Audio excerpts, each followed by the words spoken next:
Baik, Assalamualaikum warahmatullahi wabarakatuh. Salam sejahtera bagi kita semua. Jumpa lagi dalam channel CC Education. Pada video kali ini kita akan membahas mengenai teori persamaan kuadrat. Ya, di sebelumnya memang sudah dibuat beberapa pembahasan soal terkait dengan persamaan kuadrat. Dan untuk kali ini kita akan membahas teori untuk materi matematika bab persamaan kuadrat ya. Baik, nanti untuk materi sendiri ini akan terbagi menjadi beberapa part video untuk mempermudah pemahaman adik-adik sekalian. Jadi untuk video kali ini, video awal, jadi kita akan mempelajari mengenai bentuk umum dari persamaan kuadrat, kemudian dilanjutkan dengan cara mencari akar-akar atau solusi dari persamaan kuadrat. Baik, kita langsung saja. Materi kali ini itu adalah persamaan kuadrat ya. Mungkin bentuk umum dari persamaan kuadrat itu kita bisa lihat sendiri itu adalah AX kuadrat.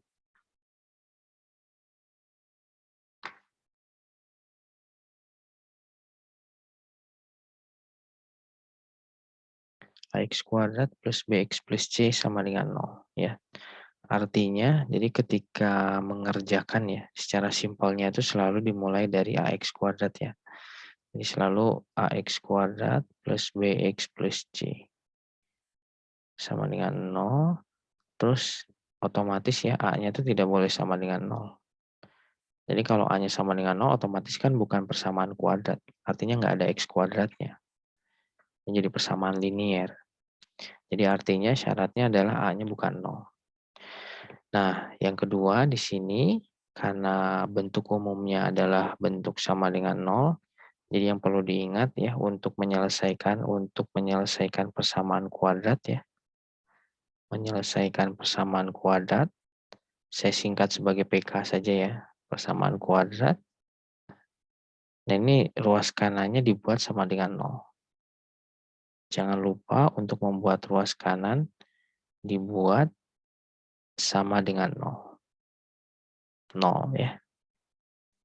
Itu langkah awal yang harus adik-adik lakukan sebelum mengerjakan soal persamaan kuadrat. Karena mau tidak mau segala sesuatu, segala materi ya, segala soal itu ketika prinsip teori persamaan kuadrat itu dapat dilakukan ketika salah satu ruas atau ruas kanannya sama dengan 0 ya. Nah, X ini didefinisikan sebagai variabel atau nilai yang belum diketahui ya. X ini adalah variabel atau nilai yang belum diketahui dan memenuhi persamaan kuadrat tersebut. Nah, untuk kali ini kita akan fokus ya tentang mencari akar atau solusi dari persamaan kuadrat ya. Mencari akar atau solusi dari persamaan kuadrat ya. Di sini kita tulis ya, akar itu adalah solusi ya. Jadi terkadang nanti di soal itu disebutnya adalah akar, terkadang di soal juga bisa menyebutnya sebagai solusi ya. Oke, ada beberapa cara untuk mencari akar atau solusi dari persamaan kuadrat. Yang paling lazim, yang paling familiar, sering dilakukan itu adalah faktorisasi. Nah, perlu diingat ketiga cara ini kemungkinan mungkin ya, saya bisa sebutkan mungkin bisa dilakukan seluruhnya, tapi mungkin juga ini tidak bisa dilakukan ya. Penjelasannya nanti kita akan berikan ya. Yang pertama di sini untuk cara memfaktorkan ya. Mungkin adik-adik juga di SMP sudah diberikan ya mengenai cara memfaktorkan bagaimana suatu pemfaktoran persamaan kuadrat ya. Nah, pada intinya adalah faktorisasi ini mengubah penjumlahan suku-suku aljabar menjadi perkalian. Jadi intinya mengubah bentuk umumnya ya seperti yang sudah ditulis ini ya. Jadi misalkan bentuk umumnya AX kuadrat plus BX plus C sama dengan 0. Nah, diubah ya bentuknya menjadi seperti ini ya. Harus menjadi bentuk perkalian seperti ini ya. Nah, bentuk perkalian seperti ini. Nah, contohnya bagaimana? Ya kita langsung saja ya, mungkin supaya lebih mudahnya kita langsung masuk ke dalam contoh ya. Carilah akar-akar persamaan kuadrat berikut. Jadi coba adik-adik di sini ubah bentuknya. Kita ada soal dari mulai A, B, C ini, bagaimana cara mencari akar-akar persamaan kuadrat tersebut ya. Nah ini kita mulai dari dasar ya. Saya memulainya dari soal yang sederhana dulu ya, x kuadrat min 4 x min 12. Nah ini kan karena x kuadrat ya, kita pastikan berarti faktor-faktornya adalah x, di sini x ya, seperti ini.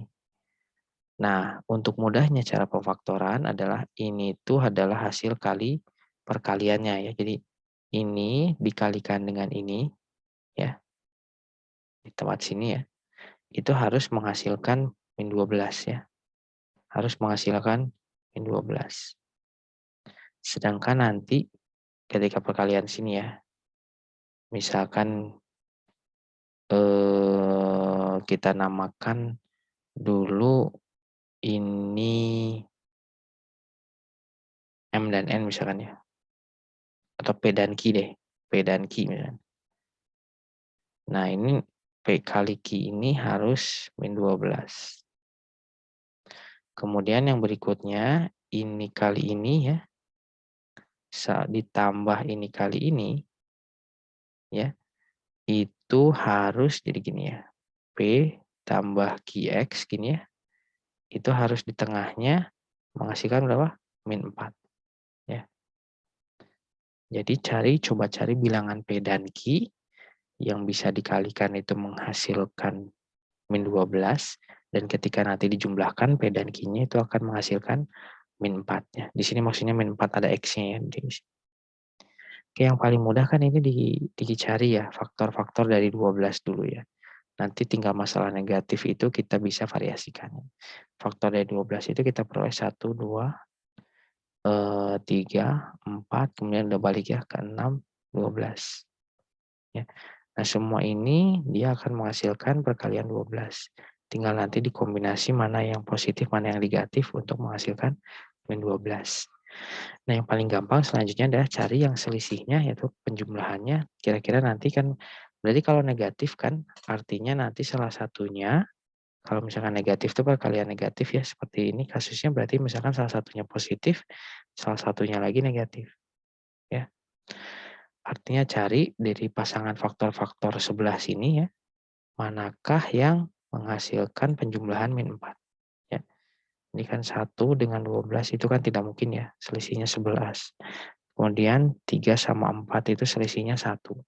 Maka yang paling mungkin ini ya, yaitu 2 dengan 6 ya. Nah, mana yang lebih negatif? Lihat lagi tadi penjumlahannya itu harus menjadi min 4. Ya, berarti yang lebih negatif itu ada min 6 ya, karena lebih kecil. Berarti pemfaktoran untuk soal nomor A itu adalah X min 6, X plus 2 sama dengan 0. Nanti tinggal diselesaikan. Oleh karena itu nanti X min 6-nya sama dengan 0, berarti X1-nya 6 gitu ya. Terus X2-nya sama dengan X plus 2-nya sama dengan 0, X2-nya adalah min 2. Nah, ini adalah solusi atau akar-akar persamaan untuk soal nomor A. Ya. Nah, kita lanjut sekarang soal nomor B ya.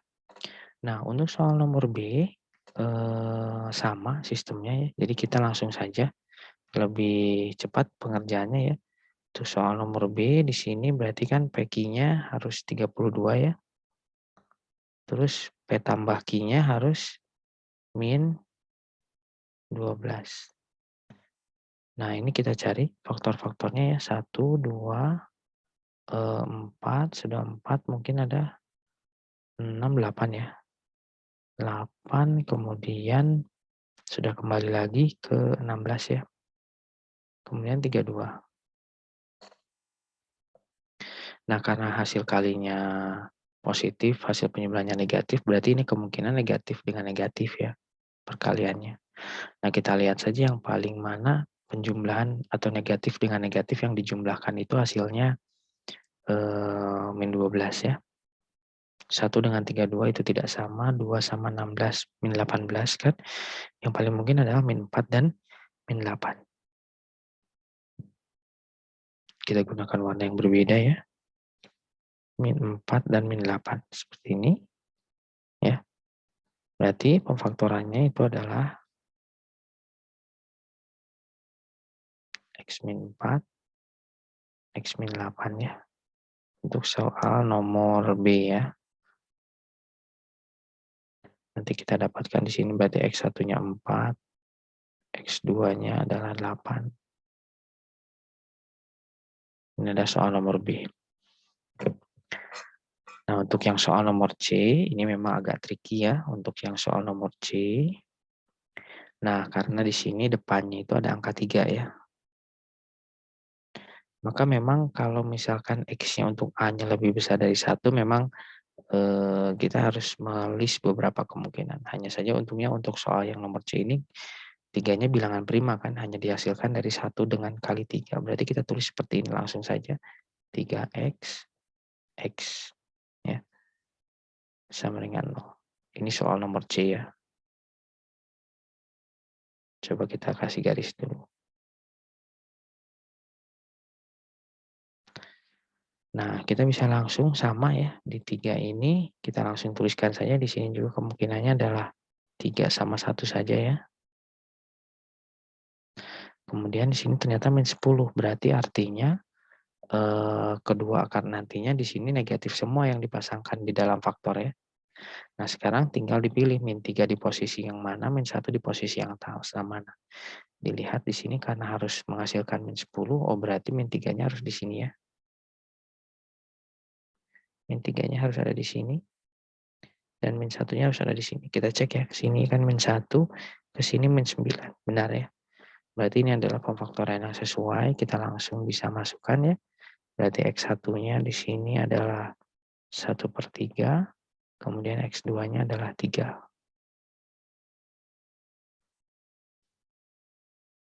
Nah, inilah cara dengan memfaktorkan. Namun di sini saya ingin memberikan penegasan sedikit ya untuk cara pemfaktoran ini ya. Jadi tidak semua persamaan kuadrat itu bisa difaktorkan dengan mudah ya.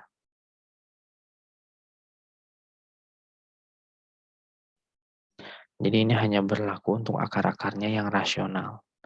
Nah, nanti itu akan dibahas ya, kapan suatu persamaan kuadrat itu memang bisa difaktorkan, atau nanti kita harus mencari cara lain untuk mencari solusi akar persamaan. Ya. Oke, sampai di situ dulu untuk cara memfaktorkan. Nah, selanjutnya kita lanjutkan ke cara melengkapkan kuadrat sempurna. Ya. Nah, melengkapkan kuadrat sempurna atau cara yang kedua ini itu adalah metode dengan mengubah bentuk umumnya menjadi bentuk kuadrat sempurna. Ya. Bentuk kuadrat sempurna itu seperti apa sih? Nah, ini kan. Jadi bentuk kuadrat sempurna itu contoh misalkan untuk X kita bentuknya seperti ini ya. X min A misalkan ya. Kuadrat itu sama dengan siapa? Misalkan M gitu ya. Nanti tinggal bisa diselesaikan ya. Artinya ini ada salah satu alternatif ya. Kita uraikan dulu deh. Misalkan ya X min A itu apa sih menurut rumusnya? Kan ini kan ketika diuraikan adik-adik tahu kan di sininya ada X kuadrat min 2AX ditambah A kuadrat ya. Nah, perhatikan jadi untuk memasukkan nanti nilai A-nya itu adalah di sininya dibagi 2 ya. Apakah nanti plus atau min itu tergantung dari situasi soalnya ya. Kalau misalkan min berarti nanti jadi X min A, kalau plus berarti jadi X plus A kuadrat gitu ya. Nah, kita langsung saja masuk ke dalam soal ya. Di sini ada soal A, X kuadrat min 4X plus 2 ya. Bagaimana caranya dengan melakukan melengkapkan kuadrat sempurna? Itu yang pertama kita lihat nih di sini ya di bagian ini. Di bagian koefisien X-nya. Nah, di sini ternyata min 4. Berarti yang masuk ke dalam itu harus berapa nantinya? Ya dibagi 2 saja. Ya, min 4 dibagi 2 berarti harusnya min 2. Berarti ini bisa diubah jadi gini. X min 2 ya.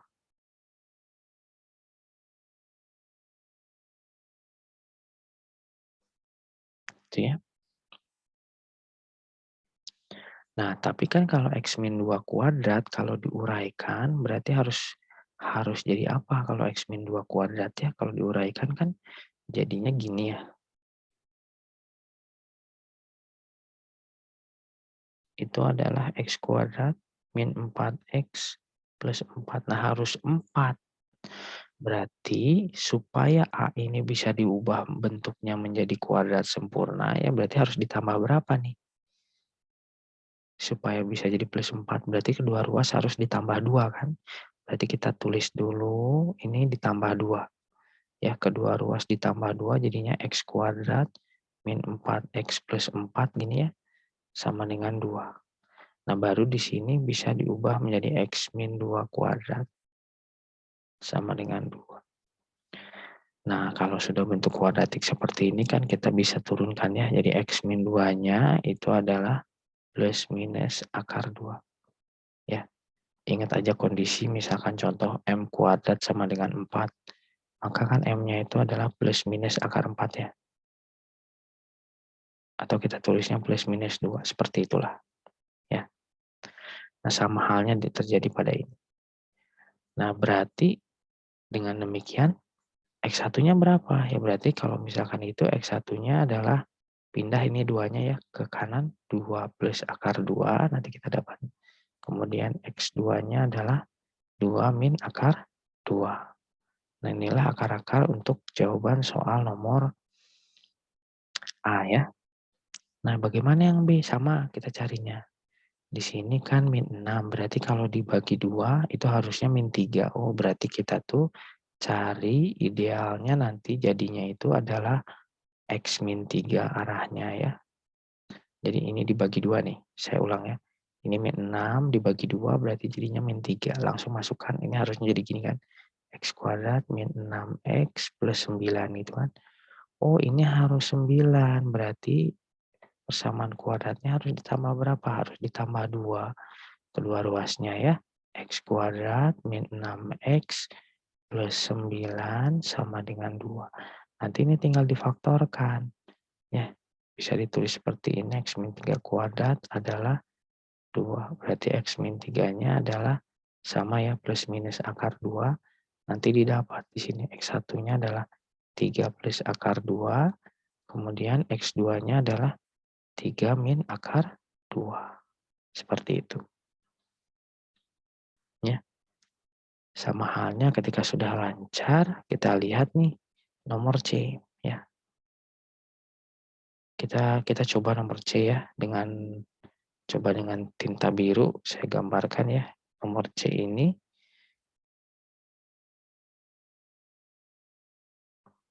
nah min 2 dibagi 2 itu ada berapa? Min 1 ya. Berarti nantinya harus bentuk min 1 di sini. Kita coba kerjakan di sini ya di bawah. Nomor C. Berarti kan harusnya jadi X min 1 ya X min 1 kuadrat itu adalah X kuadrat min 2X plus 1 ya. Nah, di sini adalah 6. Berarti kalau mau jadi soalnya ya, itu harus dikurangi 5 dulu. Ya, jadi gini, kedua ruas dikurangi 5. X kuadrat min 2X plus 1 sama dengan min 5. Oke, bisa di sini tulis X min 1 kuadrat sama dengan min 5. Cuman di sini jadi masalah kan. Anda bisa lihat di sini adik-adik bisa lihat ketika dimasukkan atau diakarkan di sini X min 1-nya adalah plus minus akar 5. Akar min 5, maaf. Nah, ini kan sudah bukan domain bilangan real ya. Ini adalah bilangan imajiner ya. Jadi artinya ini tidak bisa dilakukan ya. Jadi sengaja untuk soal nomor C ini saya berikan contoh ada beberapa soal yang memang tidak bisa dilakukan. Apakah itu pemfaktoran ataupun melengkapkan kuadrat sempurna ataupun rumus ABC. Kenapa? Karena soal ini sebenarnya tidak punya akar real ya. Jadi soal nomor C ini adalah contoh persamaan kuadrat yang tidak memiliki ya, tidak punya akar real.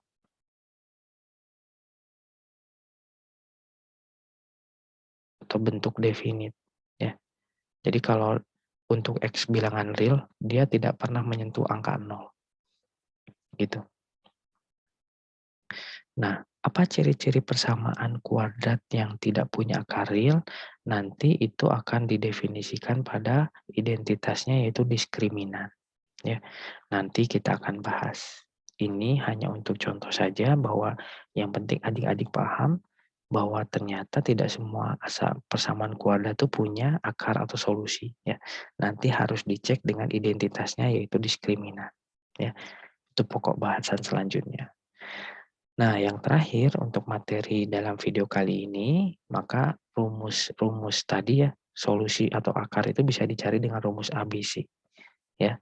Ini rumusnya ya, jika persamaannya itu kita dapat sama tadi, AX kuadrat plus BX plus C ya, ini maka rumusnya itu adalah min B plus minus akar B kuadrat min 4AC per 2A ya.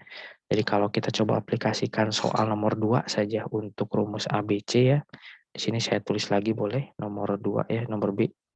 Nomor B misalnya di sini ya. B ini adalah X kuadrat min 6X plus 7 ya. Berarti kan A-nya 1, B-nya min 6, C-nya berapa? 7 ya. Tinggal dimasukkan di sini, berarti X 1,2 sebenarnya min B, min 6. Plus minus, maaf, min B berarti min kali min 6 ya. Kan B-nya min 6. Seperti ini ya. Akar B kuadrat ya, langsung B kuadrat berarti kan 36 dikurangi 4 dikali 1 kali C-nya 7. Ya, dibagi 2. Di sini berarti Anda dapat 3 6 plus minus akar 36 dikurangi 28. Itu adalah berapa tuh? 36 kurangi 28 ya. 8 berarti ya.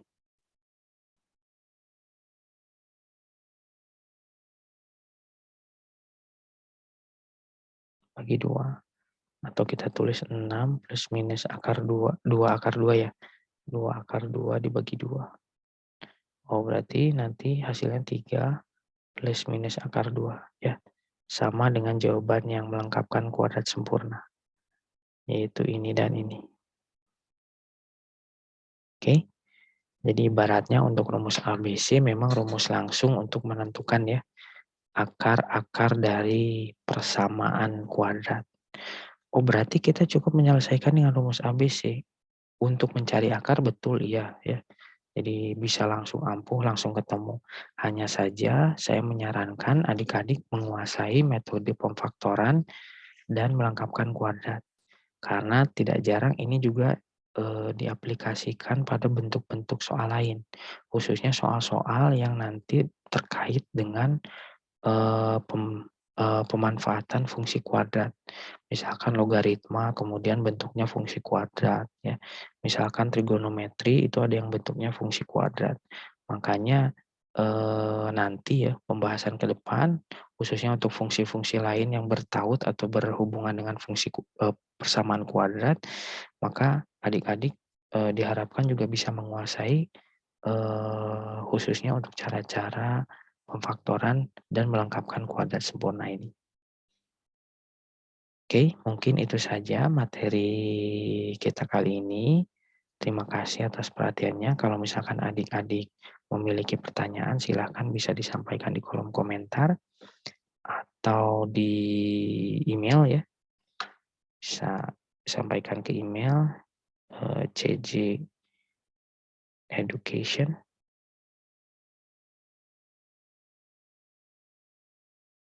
9@gmail.com ya.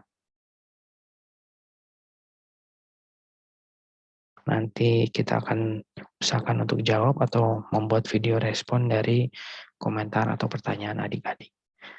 Nah, untuk selanjutnya kita nanti akan membahas mengenai identitas persamaan kuadrat, yaitu diskriminan dan sifat-sifat akar.